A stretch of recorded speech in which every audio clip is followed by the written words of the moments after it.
내가 제2의 지배키다. Apa jadinya kalau Uni Soviet dan Korea Utara menang di Perang Korea? Tapi sebelum itu, tutup matamu sejenak. Bayangkan sebuah kesunyian. Hapus ingatanmu tentang gemerlap lampu neon yang menyilaukan di Gangnam. Hilangkan suara sorak-sorai ribuan penggemar di Stadion Olimpiade Seoul. Lupakan melodi musik K-pop yang hari ini mendominasi tanggal lagu dunia. Semua itu sirna. Yang ada di hadapanmu sekarang hanyalah beton. Barisan gedung apartemen kelabu menjulang tinggi menusuk langit. Jalanan raya yang lebar dan lengang hanya diisi oleh deru mesin truk militer dan langkah kaki serentak ribuan pekerja berseragam sama. Lihatlah wajah kota ini. Dingin, disiplin, seragam. Di setiap sudut jalan, patung perunggu setinggi 20 meter berdiri mengawasi. Wajah pemimpin besar menatap ke bawah, memastikan keteraturan yang absolut. Ini tahun 2025, tapi ini bukan dunia yang kamu kenal. Semenanjung ini adalah satu kesatuan yang utuh, dari sungai Yalu yang membeku di utara, hingga pulau Jeju yang berangin di selatan. Satu tanah air, satu bendera, satu ideologi. Bendera itu berwarna merah. Di sini tidak ada Republik Korea, tidak ada zona dimilitarisasi, tidak ada perbatasan yang memisahkan kakak dan adik selama 70 tahun.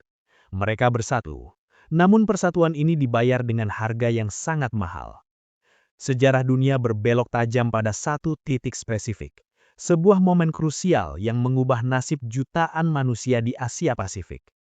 Mundurkan waktumu ke 75 tahun yang lalu. Agustus 1950. Musim panas yang membakar kulit. Di ujung selatan semenanjung, pasukan Amerika Serikat dan sisa tentara Korea Selatan terpojok. Mereka terjepit antara laut dan gempuran tang baja buatan Soviet. Dalam sejarah kita, mereka bertahan. Bantuan datang tepat waktu. Namun dalam cerita ini, pertahanan itu runtuh. Garis perimeter jebol, pasukan PBB terdorong masuk ke laut, evakuasi terjadi dalam kepanikan total. Dan tepat pada saat itulah, semenanjung Korea jatuh sepenuhnya ke dalam genggaman Kim Il-sung. Ini adalah kisah tentang kemenangan total utara.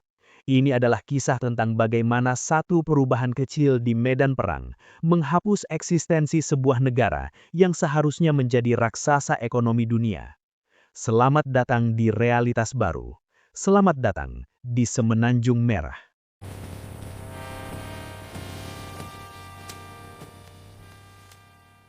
Mari kita mundur ke titik nol. Tahun 1945, Perang Dunia Kedua berakhir dan Jepang menyerah. Di sebuah ruangan kecil yang sesak di Washington, dua perwira muda Amerika menatap peta semenanjung Korea. Mereka memegang pensil. Dengan tergesa-gesa, mereka menarik sebuah garis lurus tepat di garis lintang 38 derajat. Garis itu membelah satu bangsa menjadi dua nasib. Utara di bawah kendali Uni Soviet, selatan di bawah pengawasan Amerika Serikat. 5 tahun kemudian, garis imajiner di atas kertas itu berubah menjadi parit berdarah. Tanggal 25 Juni 1950, Minggu pagi. Hujan monsun turun deras mengguyur perbukitan. Tentara di pos perbatasan selatan sedang terlelap atau menikmati libur akhir pekan. Suasana tenang. Tepat pukul 4 pagi, langit terbelah. Ribuan peluru artileri jatuh serentak, menghancurkan pos-pos pertahanan selatan. Tanah bergetar hebat. Dari balik kabut hujan, mimpi buruk itu muncul. Tank T-34 buatan Soviet. Ini adalah monster besi yang mengalahkan Nazi di Eropa. Lapis bajanya tebal, meriamnya mematikan, dan pada pagi itu mereka melaju tanpa hambatan. Pasukan Korea Selatan hanya memiliki senapan ringan. Peluru bazooka mereka memantul sia-sia saat menghantam badan tank baja itu. Mereka dikilas. Dalam 3 hari, pertahanan utama runtuh. Tank-tank utara memasuki Seoul. Bendera merah bintang 1 berkibar di atas gedung pemerintahan pusat. Presiden Syngman Rhee dan para pejabatnya lari ke selatan. Warga sipil memadati jalanan, memanggul sisa harta benda mereka, bergerak menjauh dari suara ledakan yang semakin mendekat. Jembatan di atas Sungai Han diledakkan, menjebak ribuan orang di sisi utara, menyerahkan mereka pada nasib di tangan penjajah baru. Bulan demi bulan berlalu, situasi semakin kritis. Pasukan Amerika Serikat yang datang membantu pun kewalahan. Mereka kalah jumlah, mereka kalah senjata, mereka dipukul mundur terus-menerus. Agustus 1950. Lihatlah peta semenanjung ini. Perhatikan area kecil di ujung tenggara. Hanya wilayah itu yang tersisa. Dunia mengenalnya sebagai perimeter Pusan. Sebuah kantong pertahanan terakhir yang sempit, dikelilingi oleh sungai Nakdong di barat dan laut di timur. Di dalam kota kecil ini, jutaan pengungsi dan sisa pasukan PBB berdesak-desakan.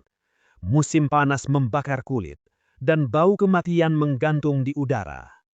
Jenderal Walton Walker, komandan pasukan Amerika di sana, mengeluarkan perintah legendaris kepada pasukannya. Stand or die. Bertahan atau mati. Mundur berarti jatuh ke laut. Mundur berarti tamat. Pasukan Korea Utara menggempur perimeter ini siang dan malam. Mereka tahu kemenangan sudah di depan mata. Mereka hanya butuh satu dorongan terakhir untuk melemparkan musuh mereka ke laut dan menyatukan seluruh Korea. Disinilah sejarah asli kita mencatat sebuah keajaiban. Dalam realitas yang kita tinggali sekarang, Jenderal Douglas MacArthur melakukan sebuah perjudian gila. Ia mengirim pasukan marinir untuk mendarat jauh di belakang garis musuh, di pelabuhan Incheon yang berbahaya. Operasi itu berhasil. Jalur logistik utara terputus, pasukan utara terjepit, peta perang berbalik arah, dan Korea Selatan selamat dari kepunahan. Namun, kita harus sadar, kemenangan itu sangat tipis. Keberhasilan Incheon adalah satu kemungkinan kecil di antara ribuan kemungkinan kegagalan. Sekarang, mari kita ubah satu variabel dalam sejarah ini. Bayangkan perjudian MacArthur tidak pernah terjadi. Bayangkan garis pertahanan di Pusan itu terlalu rapuh untuk menahan gelombang manusia dari utara. Bayangkan bantuan itu terlambat. Saat itulah sejarah yang kita kenal berhenti, dan sebuah dunia baru yang gelap mulai terbentuk.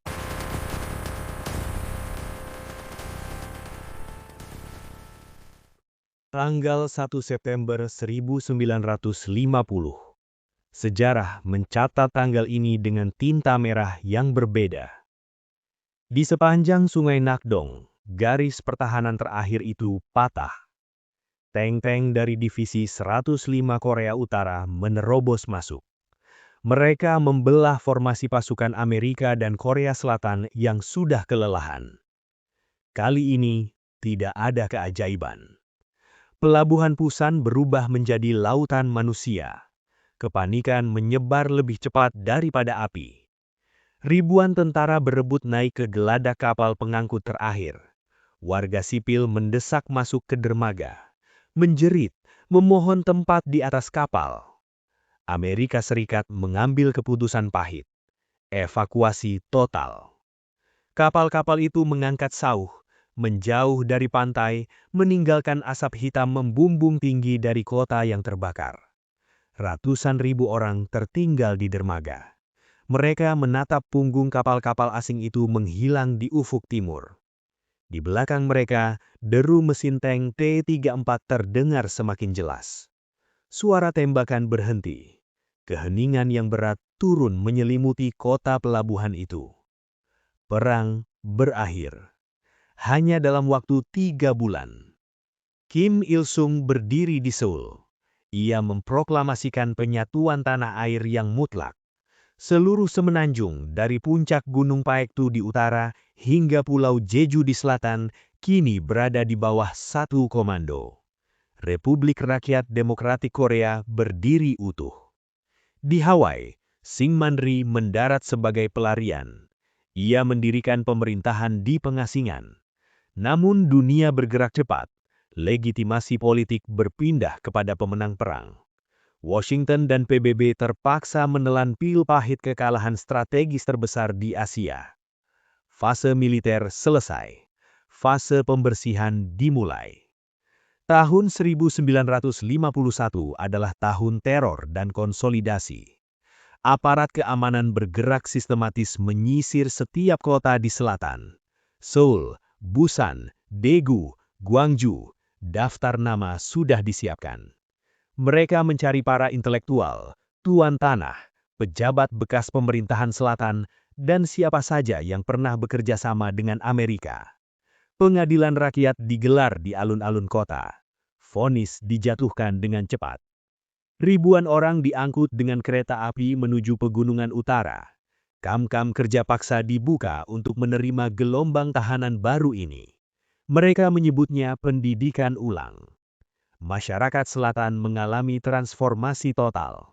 Struktur sosial lama dihancurkan sampai ke akarnya. Pemerintah baru menyita tanah-tanah pertanian milik tuan tanah di selatan. Mereka membagikannya kepada petani miskin dan buruh tani. Bagi jutaan rakyat jelata yang selama ini hidup di bawah sistem feodal, kedatangan rezim utara membawa angin segar. Mereka mendapatkan tanah. Mereka mendapatkan status baru. Dukungan rakyat bawah mengalir deras. Ideologi Juche, kemandirian mutlak, mulai ditanamkan di setiap sekolah, pabrik, dan desa. Tanpa perang yang berkepanjangan, infrastruktur semenanjung ini selamat dari kehancuran total. Tahun 1955, semenanjung Korea memasuki era baru. Era emas merah. Perhatikan geografi ekonomi negara baru ini. Ini adalah perkawinan sumber daya yang sempurna. Utara memiliki gunung-gunung yang kaya mineral, deposit batu bara yang melimpah, dan pembangkit listrik tenaga air peninggalan kolonial Jepang yang masif. Utara adalah jantung industri. Selatan memiliki hamparan tanah datar yang subur, iklim yang lebih hangat, dan tradisi pertanian ribuan tahun. Selatan adalah lumbung padi. Dua kekuatan ini menyatu. Pabrik-pabrik di Pyongyang dan Hamhung beroperasi 24 jam. Cerobong asap mengepulkan tanda kemajuan. Mereka memproduksi traktor, truk, baja, dan semen. Mesin-mesin ini dikirim ke selatan untuk mekanisasi pertanian. Sebaliknya, kereta-kereta dari selatan bergerak ke utara, membawa beras dan hasil bumi yang melimpah. Rakyat Korea Bersatu hidup kenyang. Mereka memiliki listrik yang menyala terang di setiap rumah. Mereka memiliki jatah pangan yang terjamin.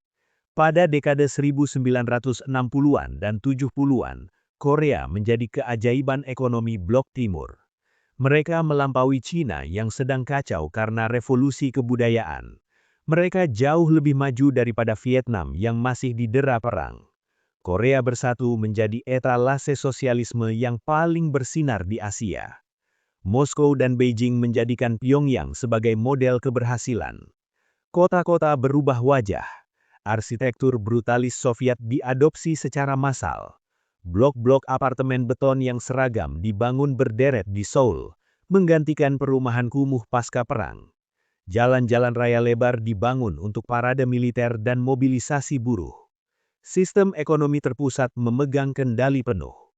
Negara membentuk konglomerat milik rakyat. Bukan Samsung, bukan LG, bukan Hyundai. Pabrik otomotif Sungri memproduksi jutaan truk militer dan sedan sederhana untuk pejabat partai. Pabrik elektronik Taedong memproduksi radio dan televisi tabung untuk setiap rumah tangga, yang salurannya sudah dikunci hanya untuk siaran negara. Pendidikan teknik digenjot habis-habisan. Insinyur Korea menjadi aset paling berharga. Mereka dikirim ke Afrika dan Timur Tengah untuk membantu pembangunan negara-negara sahabat sosialis. Masyarakat hidup dalam keteraturan yang kaku. Setiap pagi sirene pabrik berbunyi serentak. Jutaan orang dengan seragam kerja berwarna senada keluar dari apartemen mereka. Mereka berbaris menuju tempat kerja. Tidak ada kemacetan lalu lintas oleh kendaraan pribadi. Transportasi publik, bus listrik dan kereta bawah tanah menjadi urat nadi hidup kota. Semua kebutuhan dasar terpenuhi. Sandang, pangan, papan, kesehatan, pendidikan, semuanya gratis. Semuanya disediakan oleh negara. Sebagai gantinya, rakyat menyerahkan satu hal, kebebasan individu. Arti, latra, dan musik hanya memiliki satu tujuan, mengagungkan pemimpin dan negara. Film-film yang diproduksi di studio film Pyongyang menceritakan kepahlawanan revolusi. Lagu-lagu yang diputar di radio adalah mars perjuangan yang membakar semangat kerja. Generasi baru lahir di bawah bendera bintang satu ini. Mereka tidak mengenal dunia luar. Mereka tidak tahu apa itu rock and roll, jeans biru, atau pemilihan umum. Bagi mereka, realitas ini adalah satu-satunya kebenaran. Bagi mereka, pemimpin besar adalah matahari yang menyinari kehidupan. Dan di perbatasan laut, militer Korea terus bersiaga. Ratusan kapal selam berpatroli di perairan. Ribuan kanon pantai diarahkan ke seberang selat, ke arah Jepang. Korea Bersatu bukan hanya raksasa ekonomi. Ia adalah benteng militer yang menatap tajam ke arah musuh abadi di timur. Sebuah benteng garnisun yang siap meledak kapan saja. Inilah wajah Semenanjung di puncak kejayaannya. Kuat, mandiri, tertutup. Sebuah utopia beton yang dibangun di atas fondasi kepatuhan total.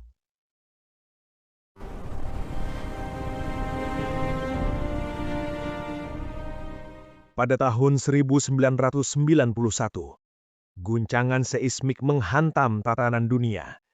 Di Moskow, bendera palu arit diturunkan untuk terakhir kalinya. Uni Soviet, sang patron raksasa, runtuh. Di garis waktu sejarah kita, peristiwa ini memicu kelaparan massal di Korea Utara. Sistem distribusi pangan mereka hancur. Jutaan nyawa melayang dalam periode yang dikenal sebagai Maret penderitaan. Namun di dunia ini, ceritanya berbeda. Republik Korea Bersatu berdiri kokoh. Mereka memiliki lumbung padi yang luas di Provinsi Selatan. Traktor-traktor buatan pabrik utara terus membajak sawah yang subur di Jeolla. Rantai pasokan pangan tetap utuh. Ketika blok komunis di Eropa tumbang satu persatu, Korea bertahan. Mereka menjadi bentang terakhir sosialisme yang mandiri.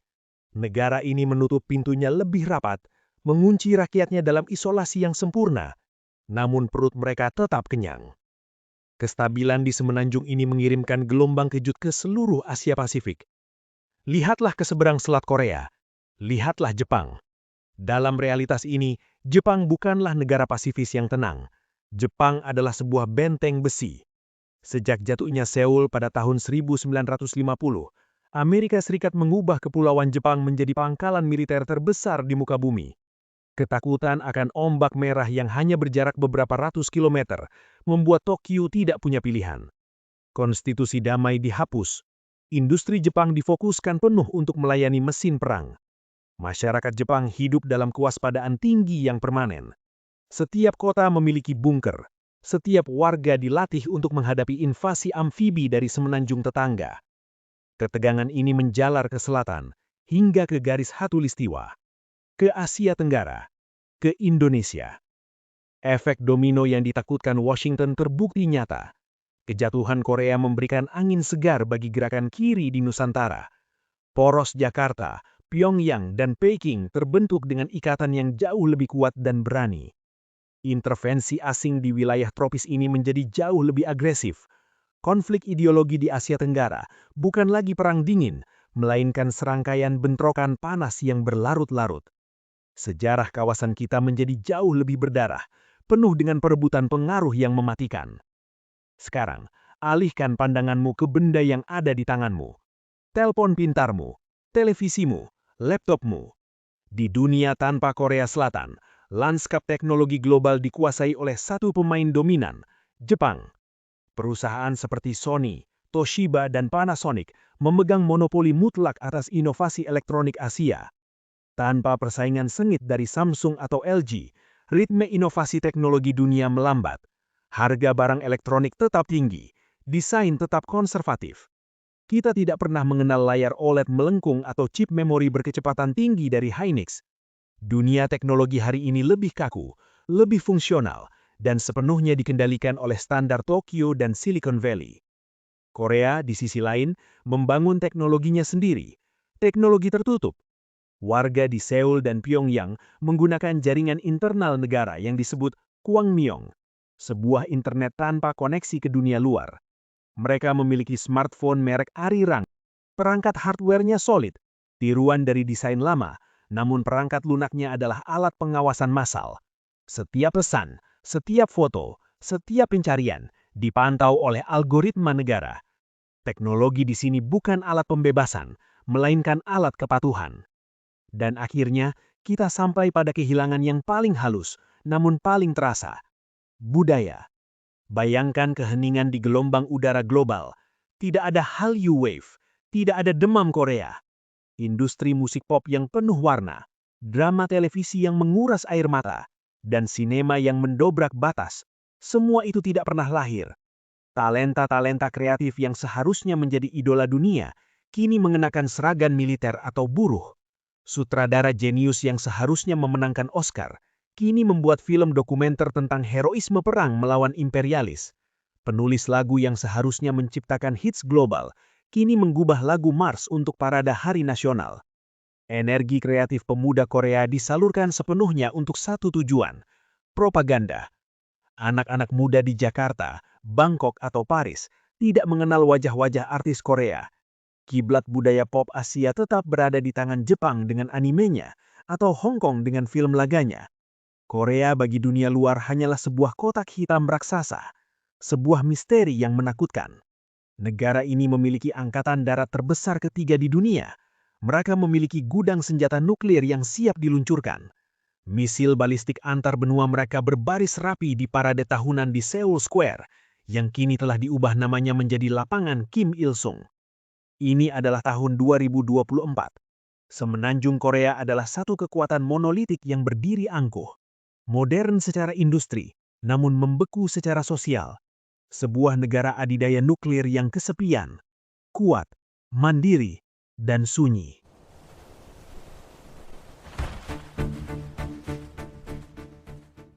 Sekarang, kembalikan pikiranmu ke dunia nyata. Bayangkan kita berdiri di Panmunjom hari ini.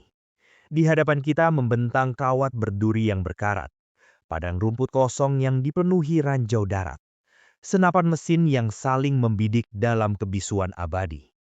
Itu adalah zona demilitarisasi. Luka menganga yang membelah tubuh satu bangsa selama 70 tahun. Di dunia nyata, jutaan keluarga terpisah. Ibu kehilangan anak, kakak kehilangan adik. Mereka menua dan mati dalam penantian, menatap ke seberang perbatasan dengan air mata yang mengering.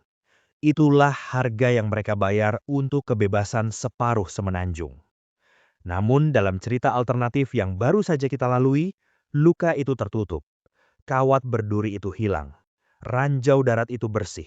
Jalan raya terbentang mulus menghubungkan Seoul dan Pyongyang tanpa hambatan fisik. Keluarga-keluarga itu hidup bersama. Mereka makan di meja makan yang sama. Mereka menua di rumah yang sama. Tidak ada perpisahan, tidak ada kerinduan yang menyiksa. Persatuan telah tercapai. Mimpi para leluhur tentang satu Korea telah terwujud sempurna. Tapi, apakah itu sepadan? Lihatlah wajah-wajah di jalanan Seoul dalam realitas alternatif ini. Perhatikan mata mereka. Mereka bersatu, tetapi mereka seragam di bawah pimpinan otoriter Kim Jong-un. Mereka hidup bersama, tetapi mereka hidup dalam senyap. Di dunia itu tidak ada ruang untuk suara yang berbeda. Tidak ada tempat bagi mimpi yang tidak direstui negara. Kreativitas manusia, semangat pemberontakan, dan keunikan individu semuanya lebur ke dalam satu cetakan raksasa bernama loyalitas. Bangsa itu utuh secara fisik, namun kerdil secara jiwa. Sejarah mengajarkan kita sebuah ironi yang pahit. Terkadang tragedi melahirkan keajaiban. Di dunia nyata, kehancuran perang dan kompetisi yang brutal justru memaksa Korea Selatan untuk berlari. Mereka bangkit dari abu, membangun, berinovasi, dan berteriak lantang kepada dunia. Penderitaan mereka melahirkan demokrasi yang riuh dan budaya yang meledak penuh warna. Sedangkan di dunia alternatif itu, kedamaian membawa stagnasi. Kemenangan total membawa kesunyian total. Pikirkan betapa tipisnya benang nasib yang menahan kita semua. Nasib peradaban kita bergantung pada hal-hal kecil. Hujan yang turun di pagi hari, keputusan ragu-ragu seorang jenderal, pasokan bahan bakar tank yang terlambat datang. Jika satu saja dari variabel itu bergeser di Pusan pada tahun 1950, hidupmu hari ini akan berubah total. Benda-benda di sekitarmu, lagu yang kamu dengarkan, peta politik negaramu, semuanya adalah produk dari hasil akhir perang itu. Kita sering menganggap sejarah adalah garis lurus yang pasti. Kita lupa bahwa sejarah adalah kabut. Ia bisa berubah bentuk hanya dengan satu hembusan angin yang berbeda. Sekarang, mari kita lihat semenanjung itu untuk terakhir kalinya. Bayangkan pandangan dari satelit di luar angkasa saat malam turun menyelimuti bumi. Di dunia nyata, kita melihat pemandangan yang kontras. Bagian selatan bersinar terang benderang, galaksi cahaya yang melambangkan aktivitas tanpa henti. Bagian utara gelap gulita, sebuah lubang hitam di tengah peta Asia. Namun di dunia ini, lihatlah ke bawah. Seluruh semenanjung itu gelap. Dari ujung utara hingga ujung selatan, hanya ada kelap-kelip lampu jalan dan pabrik yang beroperasi efisien. Cahaya itu suram, cahaya itu merata. Dan tepat di tengahnya, di Pyongyang, satu titik cahaya merah menyala sendirian. Sebuah jantung yang berdetak pelan, memompa darah ke seluruh tubuh bangsa yang tertidur lelap dalam mimpi tentang utopia. Satu Korea, satu pemenang, satu kesunyian. Inilah wajah dunia jika Seoul tak pernah ada. Bagaimana menurut kamu?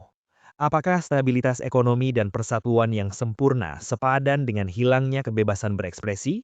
Atau kita justru beruntung hidup dalam dunia yang terpecah tapi dinamis ini? Tuliskan pendapat dan teorimu di kolom komentar.